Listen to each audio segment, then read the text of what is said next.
You're straining your brain. Reading is the workout for the brain. It's a whole brain workout, and that is particularly why people don't like it, because it's straining. But if you don't advance your techniques, because when was the last time we took a reading class when we were young? When it was phonics, when it was sounding everything out, when it was every letter. But the information that we needed back then is very small compared to the information we need now. Welcome back, everybody, to another episode of The Pursuit of Purpose. My name is Chris Kiefer, and today I am joined by David Kirkpatrick, who is the founder of Reading for Results.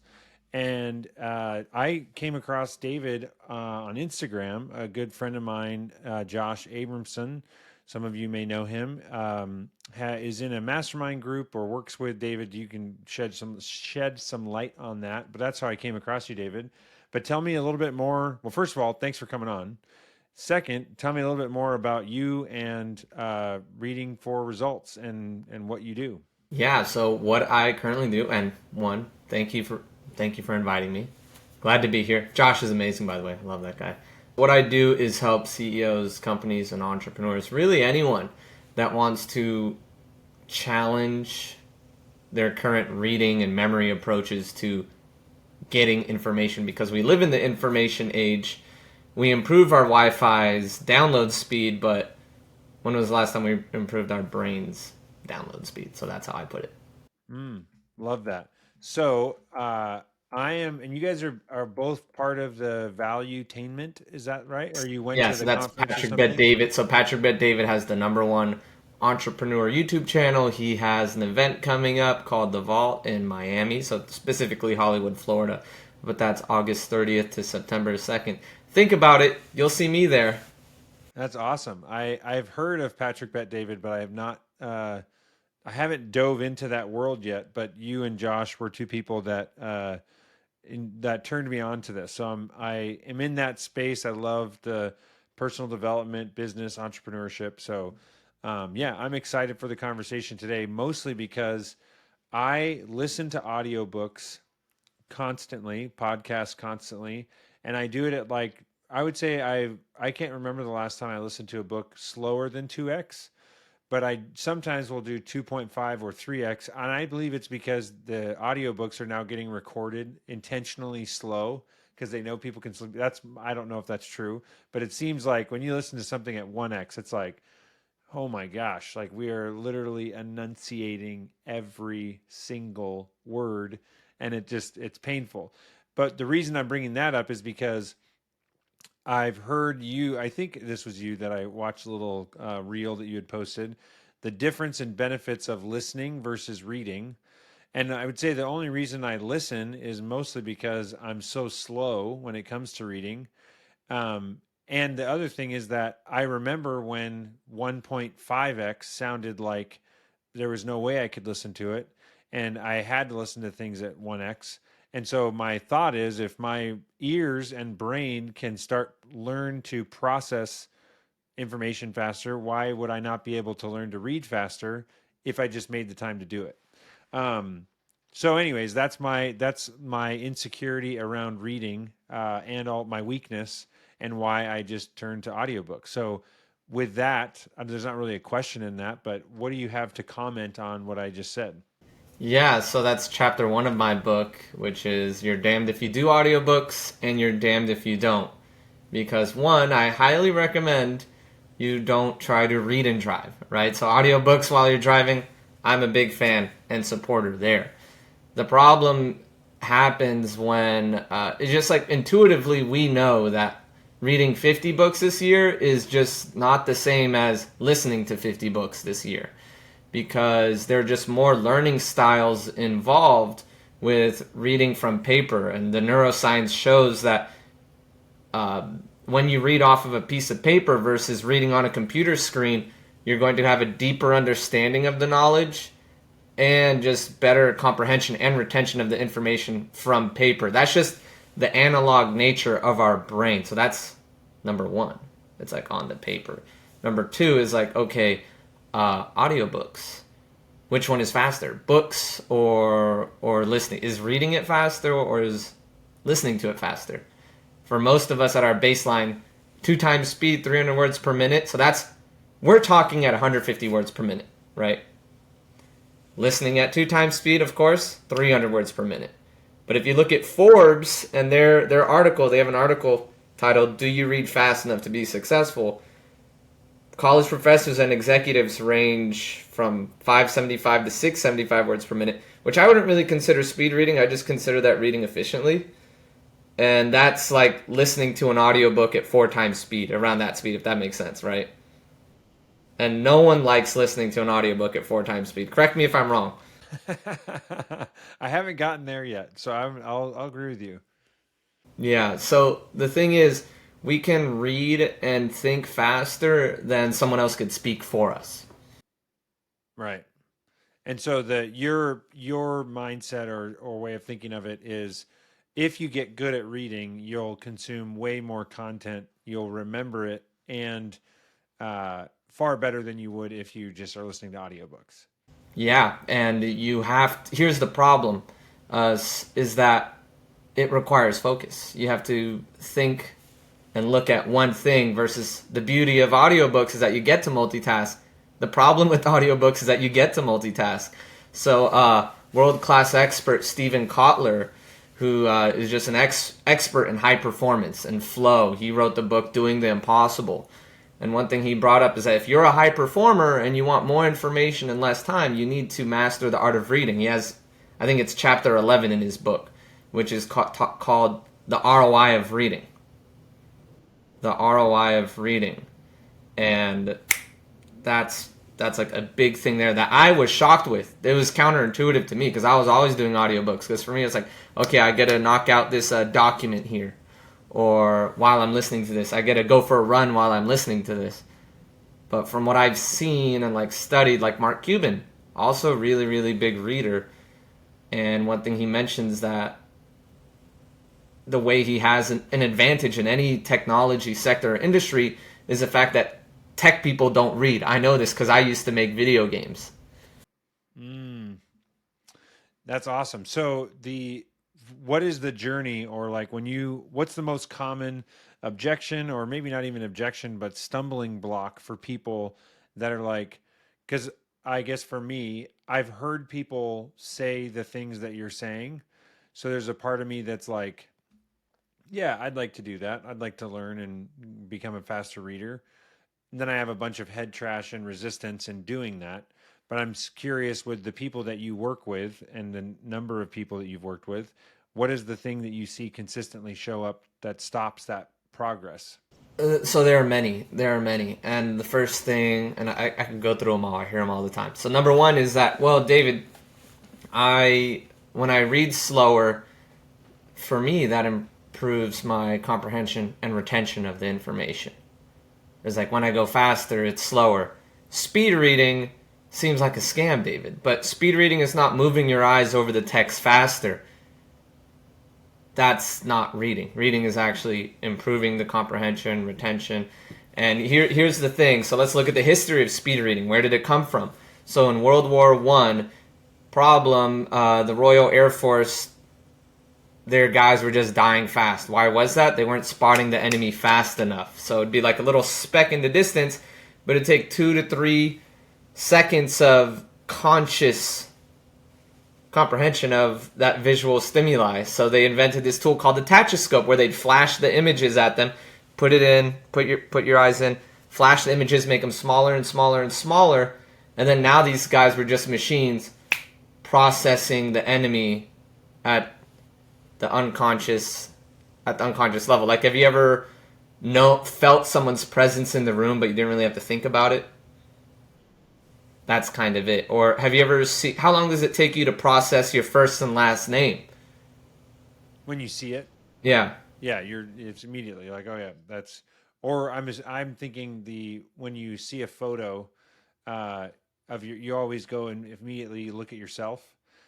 I'm assuming it's probably similar, where you just kind of are drawn to subconsciously. That's the first thing that you look at is you, and then you look at everything else. Yeah. So one thing that they did was like, okay, can we do this for text? So they'd flash phrases at 1/500th of a second. So like a whole set. So if I did it right now on the screen, I flashed for a split second text, you'd Sentence. most likely process it. Mm. Right? So there are those speed reading tests all over the place. And now, how do we get that to apply for this guy, right? For this, right? So that's the idea.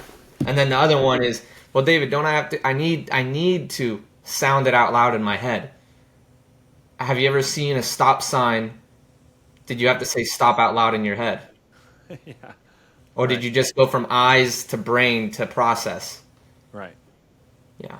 So I'm curious if this is actually bringing up a memory. I had forgotten about this till just now. But when I was probably sixth grade or fifth grade, I remember going to a speed reading class that my mom signed me up for. And obviously, I didn't. You already know how the story ends. I didn't because I told you I don't know what my words per minute reading is, but it's not. It's painfully slow. But in this class, this is something that I've always remembered is that he was showing, and I need to grab a book to demonstrate his. So we'll say I got the Tools of Titans book, right? Oh, wow. So, and this, I don't know if you've seen it in I person, have. but it's like, I've seen it in it's a person. It's huge.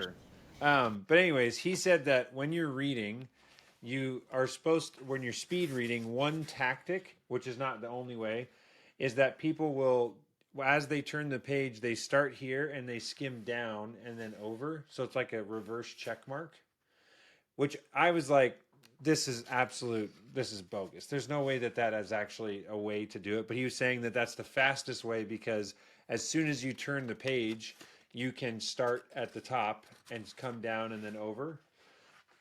Is that so? Again, I'm legitimately telling you, I've never asked anyone else this. I'm just like, that's not possible. That doesn't even make sense. It's like reverse information, and your brain's like putting this all together. Have you heard of that tactic, or do you see that as possible that someone reads like that? Because he was saying that literally they're going like that quickly, where they're just like flip, flip, flip, and they're processing all of those words. Is that possible?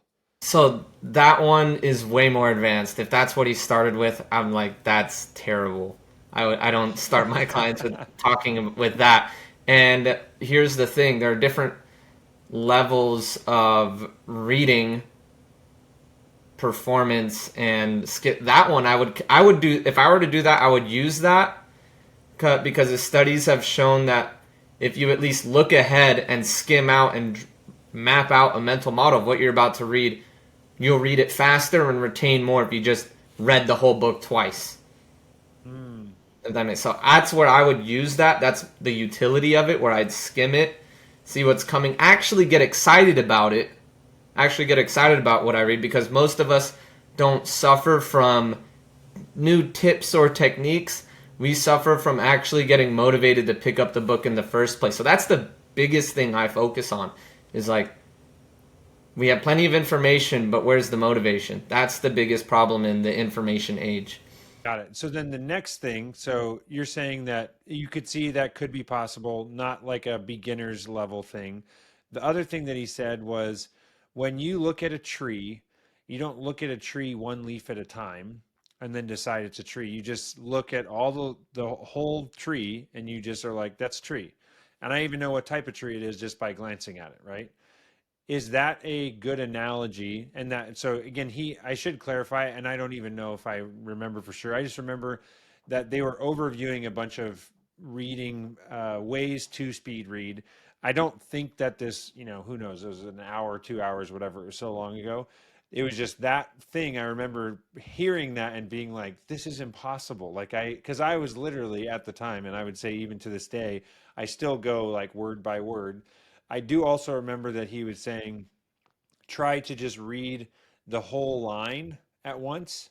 So just like kind of keep your eyes in the middle and just go down the page and read the entire line of words, which is also difficult for me to do.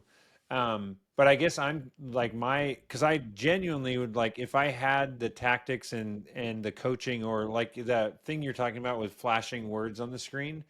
To me, I'm like, okay, I that sounds like a better path to speed reading because there's like a machine and a system to keep you on track and to force you into the speed. Because the only analogy that I have, and I've told people this when they're trying to listen to audiobooks faster, is just turn it to 2x and like just like zone out or whatever. Just like leave it on and just let it go. And then turn it back to 1.5 and see if you can understand 1.5. And I've called this interval training with audiobooks. I've joked around with friends of like stretch yourself. Don't worry about if you've got every word. Just let it play for 10 minutes and then go back to a slightly slower speed. And to me, I'm thinking, why not do the exact same thing with like speed reading where it's just like flashes like a stretch of like sentences boom boom boom boom boom and then be like, did I get anything? Okay, let's do it again. Did I get anything? And then if you did it just a little bit slower than this stretching you, I would imagine that it would be the same experience. Is that, am I thinking about this the right way? Or rather than me just guessing and throwing out a bunch of jargon on how I would approach speed reading knowing nothing about it, what is the right way to get faster? That way certainly will help. That method you're saying, you could just do a paste copy of that into speed reading, which is like at the gym. Are you always going to have perfect form, especially when you start out as a beginner? Most likely no. So if you do slip up, feel like you're missing out on comprehension, you're straining your brain. Reading is the workout for the brain. It's a whole brain workout, and that is particularly why people don't like it because it's straining. But if you don't advance your techniques, because when was the last time we took a reading class when we were young? When it was phonics, when it was sounding everything out, when it was every letter. But the information that we needed back then is very small compared to the information we need now. Mm. Right? As an adult, you need to, what is it? Especially if you have a business, you need to learn marketing, you need to learn sales, you have all this to keep up with, you have newspapers, which is why you see Mark Cuban says he tries to read 3 to 4 hours a day. Warren Buffett was reading 1,000 pages a day as a young investor when he started his career, 1,000 pages a day. So many people look over the fact that, let's say, Elon Musk was reading 10 hours a day when he was young. And it was a bunch of sci-fi, but even fiction is really good for the brain. It's almost, if you look at just purely what reading does to the brain, one, it makes you a better writer. So if you ever want to write a book, you should read more books and not listen to them. And if you look, once again, if you look at just purely the brain benefits, you would think it's a superhuman pill Mm. because it gives you long term. So yes, you could take Alpha Brain that Joe Rogan has, yes, but those are more short term versus the long term. So that's just like you know you can go to Sprouts or Whole Foods, so it'll give you those like nootropic brain enhancing things. Gotcha. You're saying that is an option if you just want the drug version or If the you want the drug medicinal. short term version, which Yeah. doesn't stick around as long versus you, It is the limitless pill that you become dependent on as yeah, opposed to reading. yeah, Yeah. yeah, exactly. So the what I bring up as well. So let's talk about how you become a better speed reader. That's what you were talking about because you're trying to guesstimate what those techniques look like. Well, first we need to know that scientists are still struggling to measure reading comprehension. It's one of the most complex things because it involves your eyes, peripheral vision. So one thing that everyone should know is that sports vision training is where they help people like Steph Curry, LeBron James, people in baseball strengthen their ability to get more information in their vision, expand their peripherals. So if they do that for sports, what's keeping us from doing that for reading? Nothing. It's just the limiting belief that people have that I have to do every word, Mm. Okay. right? And it's strainful. It's straining. Having to look at each individual word actually tires you out more. And one thing that most people don't know is that you're already not looking at some words directly. Mm. And processing, yeah. Okay, so the I would say what's the word I'm looking for? False or limiting belief or false belief number one is that you have to read every word on the page one by one. Yeah.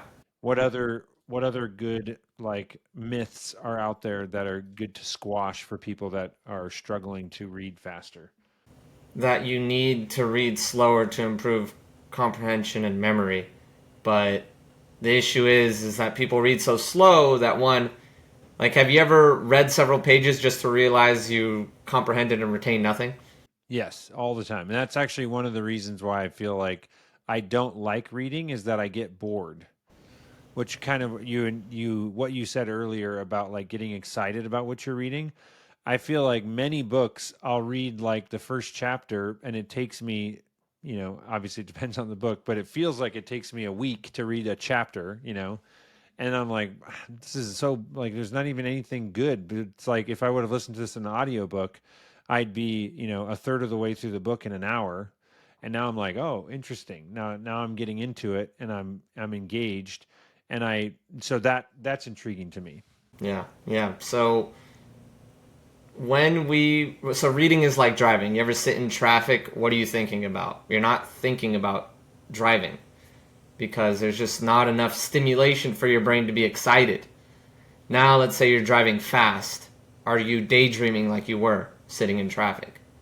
No, definitely not. You're probably No. focused. So you're probably focused because you're feeding your brain more information in less time. So now it's stimulated, it's activated. So when you read faster, you're just simply more focused. It's no longer a passive thing, it's an active thing. So one thing I tell my clients is like, you really do need to sit up straight because that signifies, like, listen to Andrew Huberman, he talks about posture all the time, is when you sit up straight and you're reading, you're sending signals to your brain and your body to be awake and be alert. So that's one. And then two, how many times have you read chapter 8, chapter 10, but you already forgot chapter 1, chapter 2? Because it's been so long, you're saying? Because it's been so long. So now you're making less connections. So it's more about connections of information than it is storing every little bit, fact, and detail. Right. So it was Albert Einstein that I think that said imagination is more important than knowledge. Or it was Isaac Newton, one of those guys. Okay. Yeah. So what is the like for people listening? It's like, okay, I want to implement this today. This skill, like the next step in the process. For the average person, what would you recommend that they do today or this week? Step one, or maybe there's step one, then step two, step three, whatever is like a kickoff to like do these things.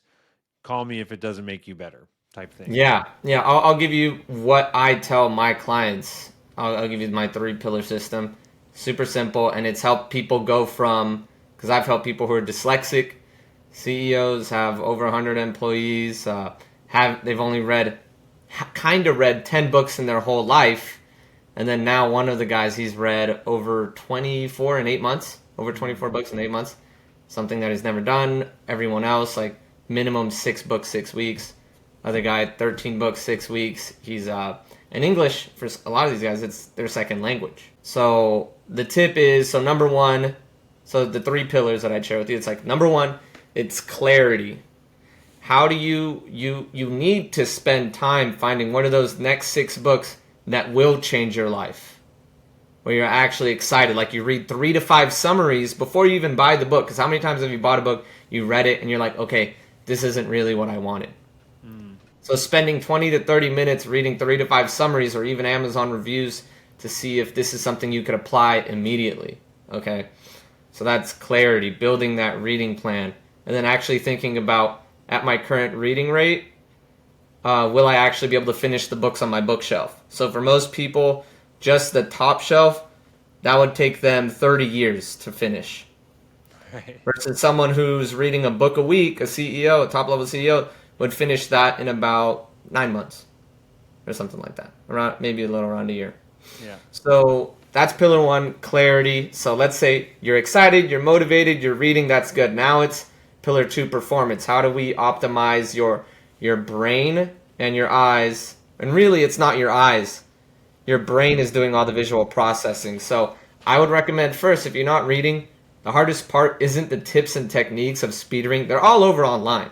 You can even go on my website or my YouTube channel, get all the free tips for free. I have a free PDF. You can take them all. But that's not the biggest problem. It's just like its application. So read just 10 pages a day. You read just 10 pages a day. Guess what? That's 12 books this year. Congratulations. Now it's like, do you want those 10 pages to take an hour? Or do you want them to take 10 minutes? And then that's where you're optimizing, you're checking your current reading speed, and then figuring out what it takes to double it, okay? I would just say, if you do the right exercises for 10 minutes a day for 6 weeks, you're going to see an improvement, okay? Number 3 is just what I call action and accountability. That's the last pillar where, do you read with a book club? Do you actually talk to someone about your books? Do you talk to your partner about your books? There's too many people read a book but never talk about it or recall it consistently. Because if you could recall, let's say for Chris, if Chris could have, let's say, Chris, how many books did you read this year, would you say? Or average the last 5 years? Yeah, I would say Yeah. physical books is probably like 3, like that I actually read. Listened to probably in the last 3 years, probably over 100. Okay.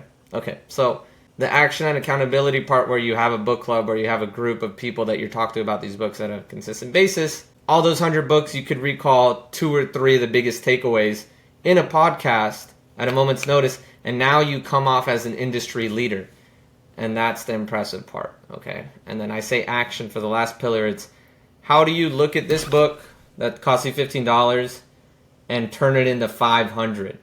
So I call it reading for results, because true reading comprehension is action taking, right? So if you read a book, if your issue with books is that, well, David, reading is not action taking.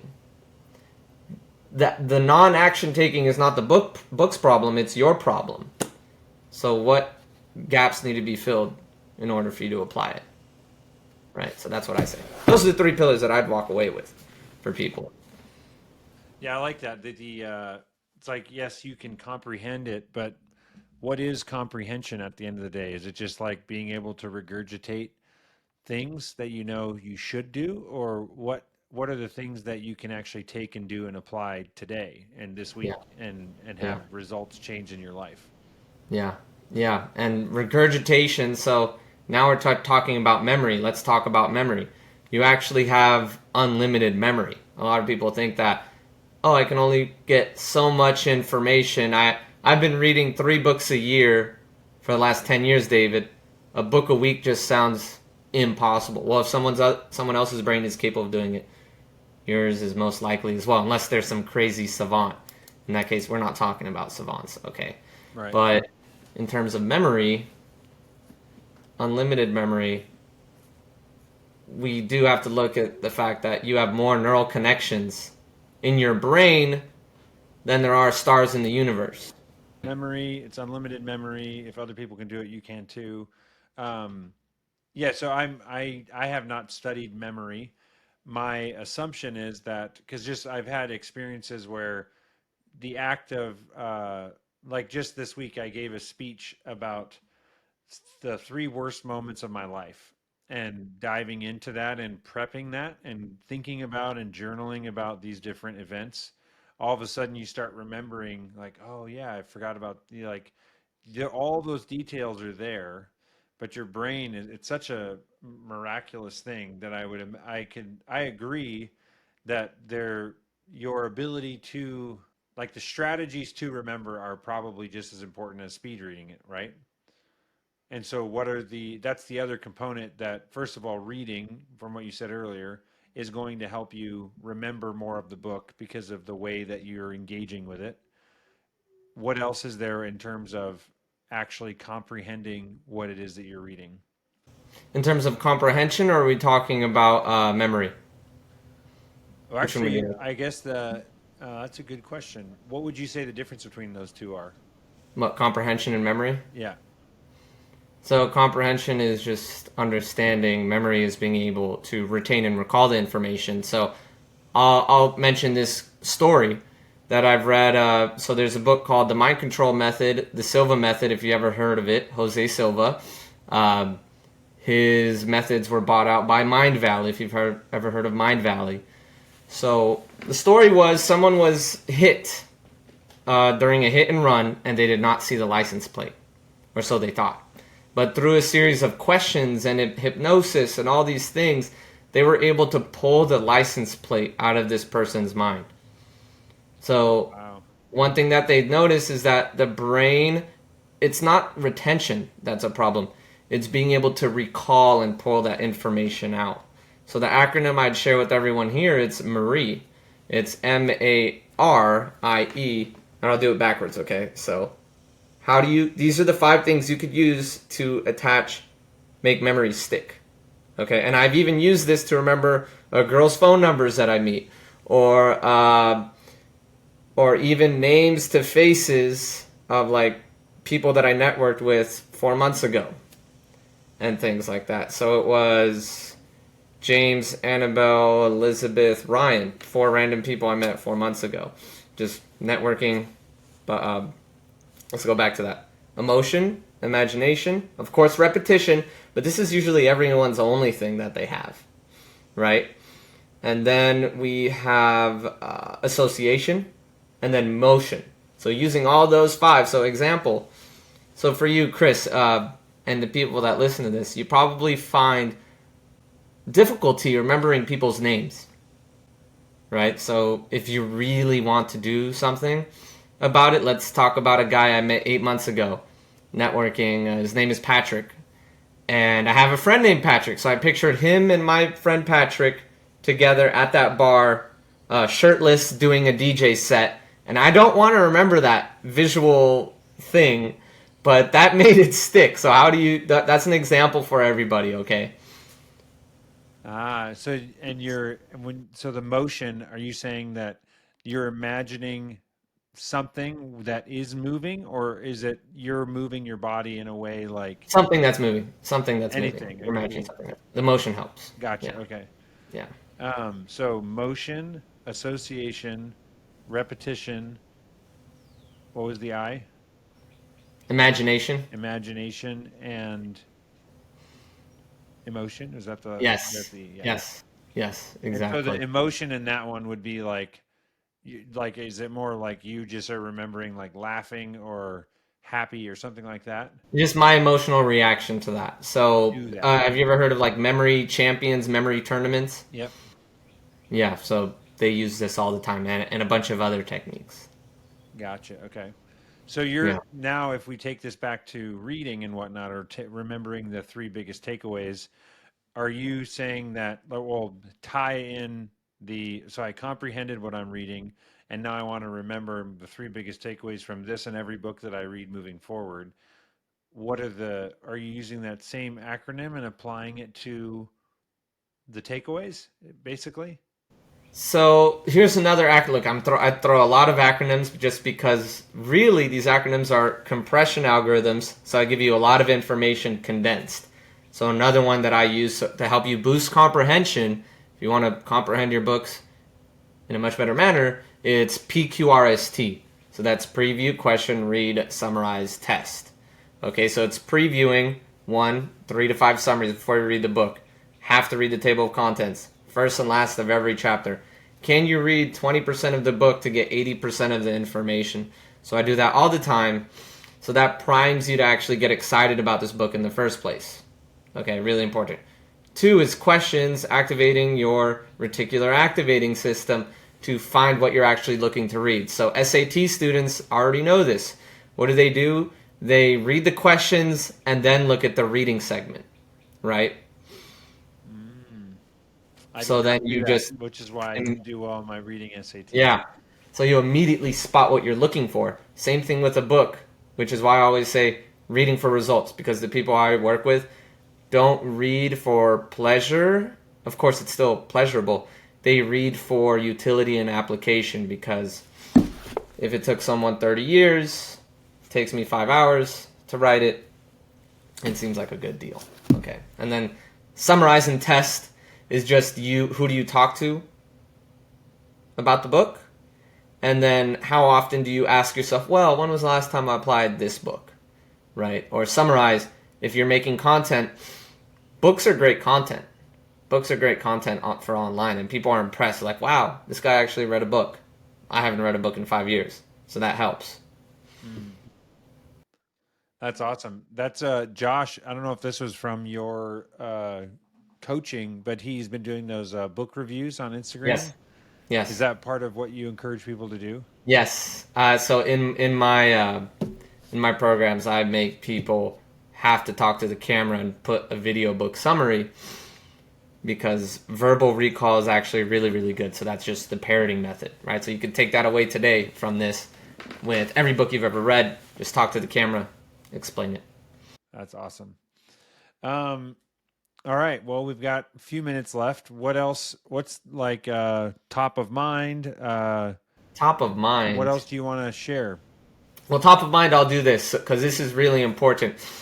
Remember that a good book is just a really good story, a mix of logos, ethos, and pathos. Okay, so there are bad books out there, and there are also bad authors out there where you need to know what arenas they have been in because I have, sadly, I've met like the author of a speed reading book that had only read like 2 or 3 books every year for the last 5 years, and that's not you can't be a speed reader. I don't consider you a speed reader if you're not reading a book a week. That's just the thing, because like I just studied these leaders who read a lot. I've studied like looking at these billionaires. Billionaires read more than the average person. 85% of self-made millionaires read a minimum of 2 books per month. So that's Thomas Corley, author of Rich Habits. That's another thing he brought up. Pew Research Center's data shows that if you have kids, if you're not reading to them, one, that household is earning less money. 2, you're messing them up. So if you're a parent, read the book 30 Million Words.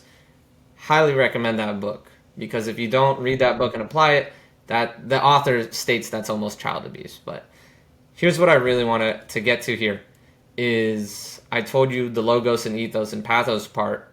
It's to help you get excited, maybe even listen to a podcast of the author to see why they wrote that book, understand their why. That might compel you more. And let me tell you my why. Why am I here? Why am I doing speed reading and memory coaching? This I should have touched upon at the start of the podcast.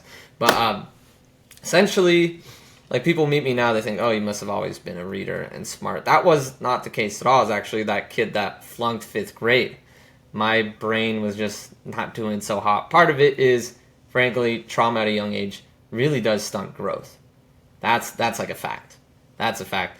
And then 2, after college, so I got my degree. I'm super happy about it. But then I am unemployed for 1.5 years after that. And I see all my friends get dream jobs, same degree with me. And that really forced me to accept I have no one else to blame but myself for my situation. Moved back in my parents. I have the degree. My dad is like, what are you doing here? You have a degree. You should have a job, right? Turns out that's not the case. Friend comes over, gives me 2 books that really changed my life, changed my mindset, because I was frankly tired of looking at a screen, tired of sending resumes, questioning whether, okay, well, I got the degree, but maybe I'm just not cut out for this industry. Okay.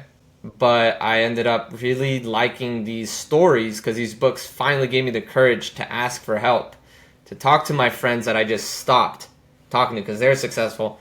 I'm not. But those books gave me the courage that, hey, you need to get out there. Or these stories of, hey, people have been in way worse situations than you. And the problem is, yes, of course, David, yes, all the information you can get in audiobooks and on blogs and on YouTube and social media, but that's fragmented attention because I can get notifications, I can get away from this, but just sitting down and drowning everything out. And from there, I was able to get double my intended salary because of these books in terms of negotiation, bringing more value to the companies. Then I just convinced myself, okay, how about I read a book a week with this full-time job? Ended up reading 70 books in 12 months. And then from there, I was like, okay, this entrepreneurship seems cool, but I was more of a wantrepreneur, so I just hang around it. And now I do what I do now, which is helping people just make up for lost time by reading and retaining faster. That's my long-winded story. Thank you for listening. I love that. The book that you mentioned, the 30 million words. So my I want to. I'm tempted to say this because I'm going to actually do it, but I want to read that book. So I was about to go to Audible and download it so I could listen to it because I could do it today. But I'm tempted to read that. But to clarify what you had said earlier was you would recommend that I like potentially just like context is going to help with actual comprehension and reading of the book in general. So go listen to a podcast of the author talking about the book. Then, if I heard you correctly, you're saying you would recommend that I read a summary about that book or multiple summaries about that book, or If you're you want to saying, be if you want to be very performant, just read.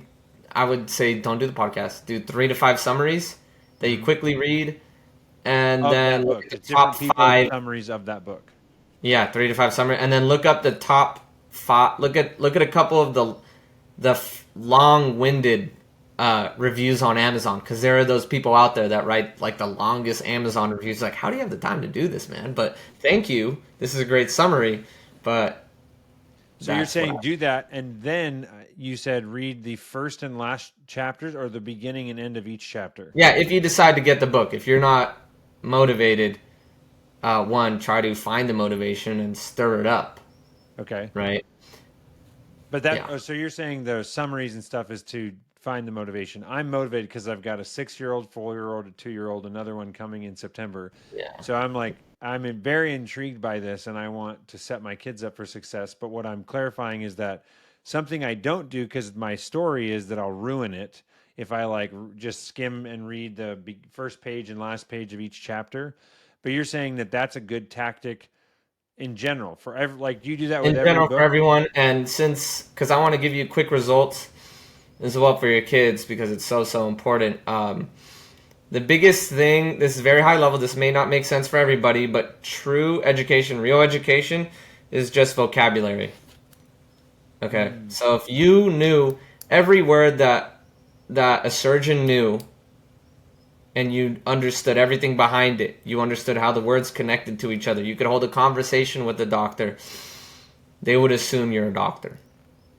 mm. Okay, so scratch everything else. The Johnson O'Connor research shows that those who are top 10 percentile in vocabulary are also top 10 percentile in income because they know they have all the vocabulary, let's say, in marketing, in sales, communication, leadership, engineering, a wide breadth, which is what a polymath is, which is what Elon Musk is, which is what Jeff Bezos is. So, for parents out there, reading to your kids every night, and it's so important. It's so important what it does to their brain, and I would do it until they're as old as you can do it. Okay, and that's one thing that book brings up is that if you help them build this vocabulary, they're going to see, of course, more money, better communication, abstract thinking that can just travel way farther than anyone else. Their processing speed is faster. So one thing I recommend as well that I use a tool every day.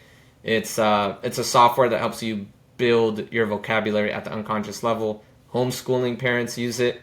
High performers like me use it. So that's another thing that I help my clients with. It's like, okay, I've taught you speed reading, but the long-term success, the studies just show that you need to build your vocabulary as well. But And what's that software that you said? it's called TechnoTutor. It's something that I Techno recommend tutor. and that I distribute as well to my clients. It's like, hey, because I used it and then I started my speed reading business. It's like, well, I need to work with this company because it's something that's given me an advantage, a bunch of other people an advantage. Like one of the kids that uses it at 5 years old, reading at an eighth grade level, and already getting into programming and stuff at 5 years old. That kid's name is Max. So Wow, that's awesome. that those indicators are just astounding when we look at literacy. Like literacy rates are not doing good right now. 131 million Americans have a literacy rate below the sixth grade level. Mm, Right? yeah. Yeah. Yeah. Well, Yeah. this has been. I'm like, you're inspiring me to basically just start chipping away at real books. Do you still listen to audiobooks? I'll do this because there's so much information out there. I'll pull up the YouTube link and then I'll read the transcript because it's okay. Do I want it?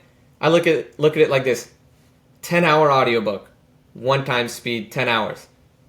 Audiobook, 2 times speed, 5 hours. If I speed read it, I finish it in 2.5. So that adds up. That's the exponential nature of reading versus audiobooks, where if for the next, because business is, we're in it for the long haul, right? 10, 20, 30 years. That's where I look at it. So if for every book I take 2.5 hours and you take 10, what's happening? Who's going to win in the long? That's why Mark Cuban, these billionaires, read so much. Because I was like, well, these guys pay thousands of dollars for brain coaches. Where they're like, okay, how do I be super, super high performant? Because like lawyers and all these guys read so much. Like Harvard Law School, Google, name a big university. They've had people come in there and teach them speed reading. It's like all online. Right. Which is interesting. Totally. Because I didn't know that. I was like, what? So the final couple questions here, and I'm very interested because you probably read a lot of books, but what are your top 3 book recommendations? So I'll give it to you, but my biggest philosophy around book recommendations that I do with people, because I get asked it all the time, is that you probably have so many books on your list. You kind of don't need book recommendations, or we read so slowly or don't read enough that we're almost turned off by book recommendations because we're fumbling to keep up. So what I do is like I'll ask people questions, what are their immediate problems, and then I recommend and prescribe the books. Okay, so I'll ask you, Chris, is there a certain topic that you'd like me to like address in terms of books, or you just want me to go super open? I would say I'm just curious, like the ones that were most impactful for you would be one, maybe like I've heard them called pivot books, like you read this and it changed the trajectory of your life. Or I would say the one that you find yourself just doing like most often. And I should also say I love that you are, because I've done the same thing. Like I've got 100 audio, or it's like 180 audiobooks now in my Audible library, and I've given people access to listen to it, and they're always like, "Oh my gosh, like what should I read first?" And I immediately am like, "Well, what's going on in your life?" Yeah, so I think it's the same thing. Like you could, if you just pick a random book and read it because someone said that, it's not going to be super valuable. But I'm curious for you, what are the books that have been most impactful? Yeah, so although I read a lot of books, I'm very picky with the books I read. So I take every book recommendation people give me with a grain of salt. So if you have a mentor that knows you inside and out, that you talk to on a regular basis, you would take his book recommendations over mine. Yeah. But the 2 books that impacted me the most, if you're just starting out, would be Rich Dad Poor Dad, Think and Grow Rich. All right, so Rich Dad Poor Dad, real easy read.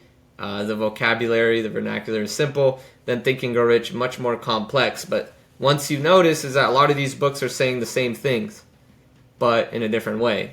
And we need more reminders than we need to be taught, which is why I will continue to reread that book, Think and Grow Rich. Other books, and a beautiful thing about having a bookshelf is that you're always going to look at it and recall it and revisit it. Okay, so if you have an audiobook library, I would print out or buy every book and put them out somewhere so you could just like hold it physically. You could draw mind maps in the book as well. If you don't know what mind maps are, look it up. Oh gosh, I really loved the speed reading book by Tony Buzan because I've read over 10 to 15 speed reading books, but that was the one. I have his favorite chapter of mine is the Speed Reading Hall of Fame, where he breaks down the history of speed reading, past speed readers. Theodore Roosevelt was a speed reader who'd read multiple sentences at the same time.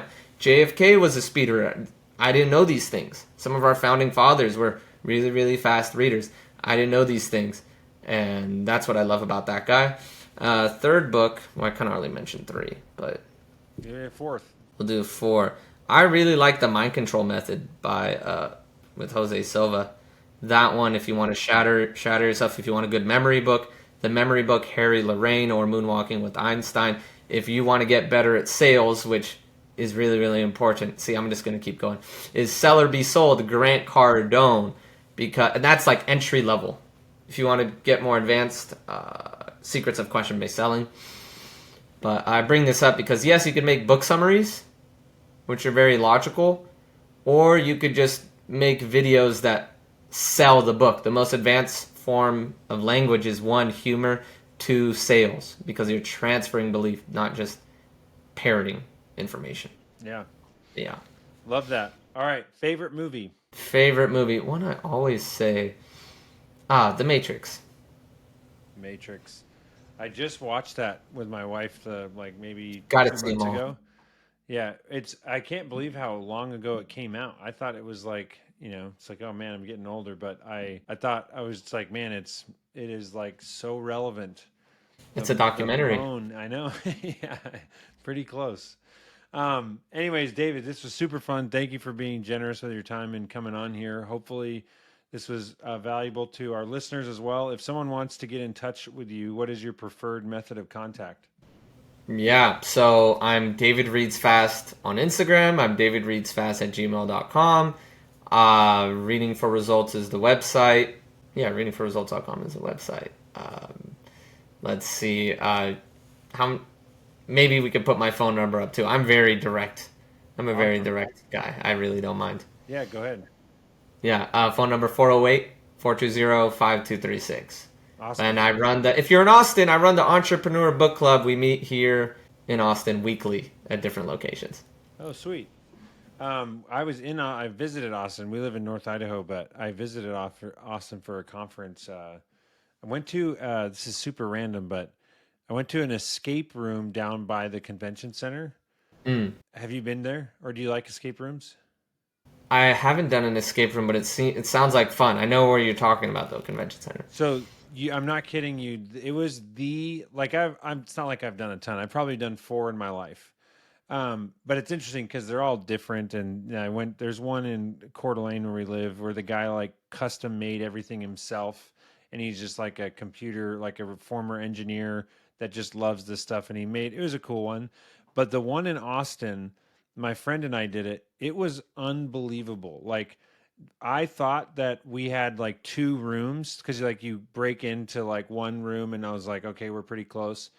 There were like 2 whole rooms that I didn't know existed. Like I thought we were, because you have an hour. I was like, oh, we're close, and we ended up like with 5 minutes left. We get into the last room, and there's a whole nother series of like puzzles and stuff to solve. And I was like, we had to go down like a slide, so it was on a different level. And the slide was hidden, and it was like absolutely incredible. Best escape room I've been to for sure. Wow. But yeah, anyways, I love brain teasers and puzzles and stuff like that. So for those of you in Austin, go check. I don't even remember what it's called, but it's the one that's by the convention center. So look it up. But anyways, David, yeah, thank you so much, and we will talk soon. Yes, absolutely. Don't be a stranger. Thank you for your attention and listening to this episode of The Pursuit of Purpose. Your feedback and comments mean the world to me. If you liked what you heard, please take a second, leave me a 5-star review on iTunes. If you've got suggestions for future episodes or just want to say hi, shoot me an email at chris@chriskiefer.com. Don't forget, I make it a point to include all the links to the books, movies, and resources mentioned on this episode in the show notes. You can see those directly below in the description or on my website, chriskiefer.com. Thanks so much, guys.